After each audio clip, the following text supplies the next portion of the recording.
สบายดีสบายดีพี่น้องยินดีต้อนรับเข้าสู่ช่องทรงจิตทีวีมื้อนี้พี่น้องสิพาพี่น้องมาเบิ่งน้ำท่วมเนื่องจากฝนตกเลี่ยนกันเนาะเป็นเวลา4-5วันมื้อนี้ก็เป็นมื้อวันที่13เวลาประมาณ2โมงนี่แหละตอนนี้อ่าฝนเช้าแหน่ก็เลยออกมาถ่ายคลิปให้ทุกคนได้เบิ่งเนาะมื้อนี้น้ำขึ้นแรงขึ้นเป็นผิดปกติเมื่อวานนี้เราก็มาแกงเบ็ดอยู่นี่เดะแต่ว่ามื้อนี้ขึ้นเนาะขึ้นแรงพี่น้องเดี๋ยวสิถ่ายให้ทุกคนเบิ่งทางเข้าอันนี้ก็เป็นทางเข้าเมืองชลพีไซเราเนาะแก่งตะปือเราลักเจ็ดนี่นะลักเจ็ดตอนนี้เดี๋ยวสิถ่ายเป็นบอนให้ทุกคนเบิ่งว่าน้ำมันขึ้นหลายส่ำใดเป็นตาย้านเด้อพี่น้องทางหลังบ้านของเรานี่ท่วมหนักล่ะเดี๋ยวสิถ่ายให้เบิ่งแต่ว่าบ่ทันฮอดเรือนเราดอกเดี๋ยวสิพาทุกคนไปเบิ่งเด้อไปกันนี่ก็แม่นลูกเปิ้นแหละเป็นหาดเนาะเป็นไก่คั่วไก่น้ำมันขึ้นมาง่ายน้ำจังได๋จั่งหนึ่งมันก็ท่วมอยู่นี่มีหนองบัดนี้เป็นหนองแล้วก็น้ำท่วมแล้วอันนี้ลูกเปิ้นล่ะโอ้ขึ้นแรงอีหลีกำลังออกมาเบิ่งบ่ฮู้ซ้ำมัวแต่นอนน้ำท่วมดังแล้วกำลังออกมาเบิ่งได้ก็เข้ากลางหม้องกลางหยังเนาะหวานแหมันหวานแหปลาก็พอได้อยู่เดะทุกคนปลาออกแต่หนองเขาเจ้าเนาะพอได้อยู่เดะ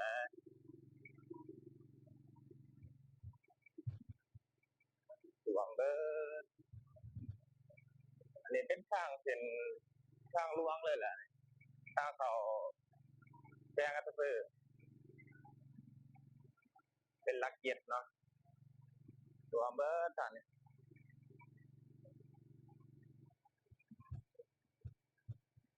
เดี๋ยวก็สิลุกทางแล้วนี่ยังอีกประมาณ3เมตร2-3เมตรนี่ฮอดทางแล้ว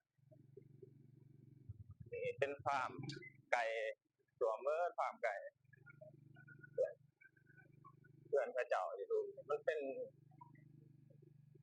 พื้นที่ต่ำนะแถวนี้เด้ท่วมเบิดแล้วเด้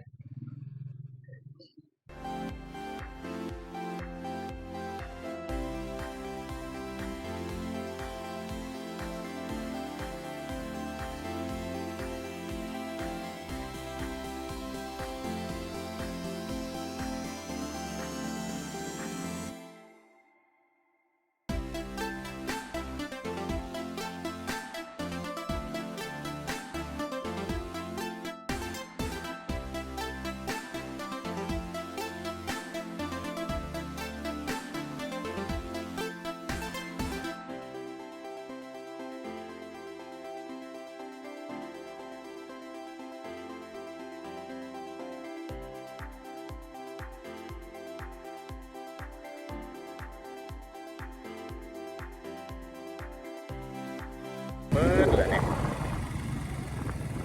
เรือนซ่านอันนี้เรือนเขาเจ้ามันต่ำเบิดนี่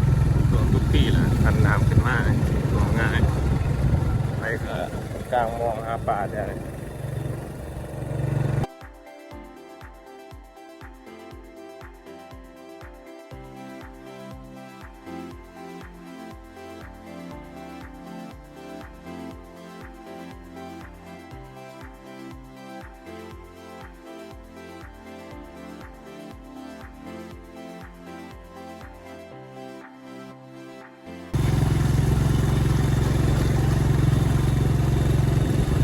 เนี่ยไปเห็นน้ำนะ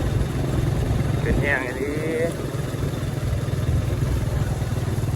วันนี้เป็นแกงของทาฟอสำเร็จสำนึงกับห่วงนะทางบางบ้านแต่ว่าบัวหอดเพื่อนเราเพื่อนเราอยู่บนนี่เนาะยังไก่อยู่มาสู้เพื่อนเราบนความง่าย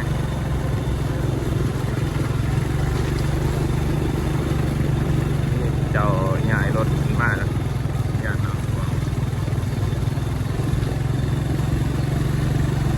เก็บฟองแล้ว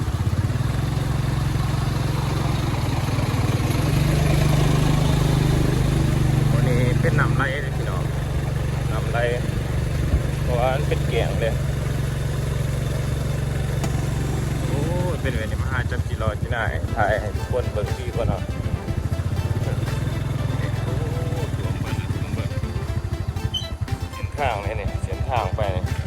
เป็นเส้นทางตัวเบิร์ดฟังเสียงทุกคนฟังเสียงโอ้โหสิได้ยินหรือบ่เสียงหนำมันกระทบใส่ก้อนหินต้นไม้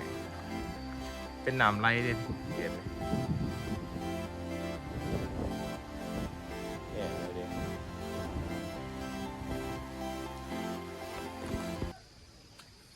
นี่เป็นหนทางข้ามกับถ่วมเบิดแหละมีแต่คนหา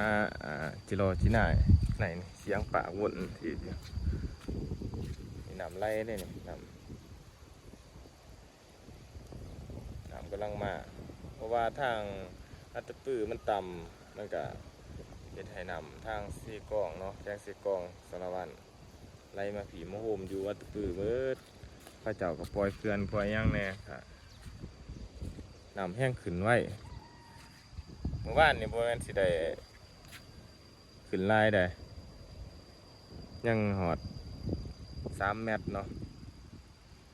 หมูกับน้องสายมันไปถ่ายอยู่ลำซีก็มือนี้มาถ่วมคือว่านำขึ้นไว้แห้งคันว่ายังสิขึ้นอยู่นี่ก็สิได้เก็บเครื่องเก็บของแหละเกลือนแทนนี่ครับว่ามันขึ้นแห้งเลยได้นี่น้ำมันแห้งน้ำไหลอันว่ามีโอกาสสิเขาไปแข่งเนาะอยู่ในเมืองตัวเมืองถ่ายทุกคนเบิ่งว่าน้ำขึ้นสำได้แล้วอันนี้ก็คนกำลังเศร้าก็เลยออกมาถ่ายให้ทุกคนเบิ่งขึ้นแห้งเลย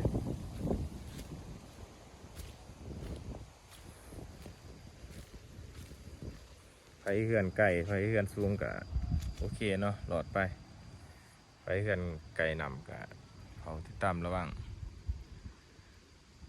โอ้โหว่าเขาสิปล่อยเขื่อนนี่วะเบิ่งนี่เขาเจ้าไม้ไหวไม้นำไหวมาเสานี่แม่นแล้วนี่นำมันขึ้นแต่เสามาหอดตอนนี้เนาะขึ้นลายเติบด้วยนี่เป็นศอกคนนะ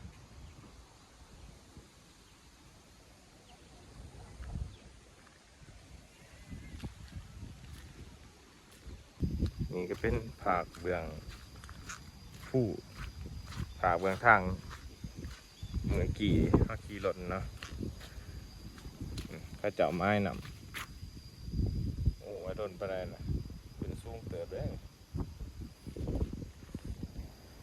ไหหน้าถ่วมเบิดไหหน้าแต่ว่าบ่ทันได้ดำหน้าใครแต่ว่าบ่ทันได้ดำหน้าน้ำมากก่อนแต่ว่าก็สิมีตกกาตกยังและถ่วมกาเบิดได้ตกกาใหม่ผู้จักเขาปลูกเนาะมาเขาปลูกใหม่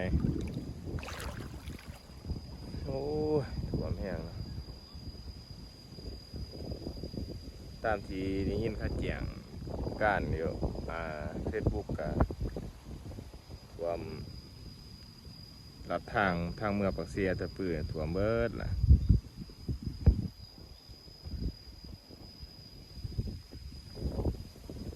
ถ่วมน้ำถ่วมขึ้นแห้งหลายปีนี่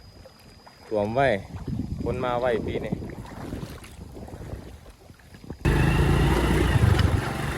คนกำลังพลอยมาแล้วไปถ่ายคลิปเม็ดพ่นในเบื้องให้ยาววันได้นำถ่วมนำขึ้นถ่ายแล้วคนเลยคนคอยมาละครับก็นำหอดที่แล้วนะรวมเบิดเลยแหละถ่ายคลิปยาวๆทุกคนเลยมันก็สิจบคลิปเป็นแบบนี้แล้วทุกคนเลย